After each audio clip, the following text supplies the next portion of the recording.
घरेलू रिपोर्ट सजाद हुसैन मंगी। हुकूमत Sindh service general administration and coordination department हिक notification number NOSO A3 SGA&CD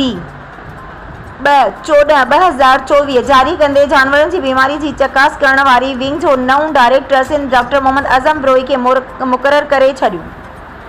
ख़बर मूजिब लाइव स्टॉक खाते जे लेबॉरेटरी विंग जो केतिरनि सालनि खां डॉक्टर मदन लाल डायरेक्टर मुक़ररु हुयो, जंहिंखे सुठी कारकर्दगी न ॾेखारण ते हुकूमत सिंध लाइव स्टॉक खाते जे वज़ीर ऐं सेक्रेटरी लाइव स्टॉक जिन जी दिलचस्पी ऐं सिंध जे लाइव स्टॉक खाते तरफ़ां मुख़्तलिफ़ ज़िलनि में जेकी जानवरनि जी बीमारीअ जी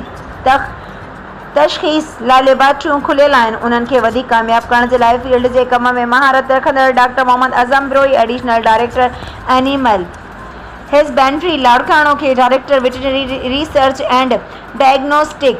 सिंध टंडो ॼाण मुक़ररु करे छॾियो। होॾां डॉक्टर मदन लाल खे additional director animal husbandry Larkana मुक़ररु कयो वियो आहे। अख़बार वारनि सां मुक़ररु थियल नई डायरेक्टर डॉक्टर मोहम्मद आज़म ब्रोही ॿुधायो त पूरे सिंध जी पके ऐं कचे इलाइक़नि में मालदारनि खे बीमारियुनि जी तशख़ीस लाइ सहूलियत ॾिनी वेंदी त जीअं मालदारनि खे पंहिंजे जानवरनि जी बीमारी बाबति ॼाण मिली सघे त जीअं हू आसानी सां पंहिंजे जानवरनि जो इलाजु कराए सघनि।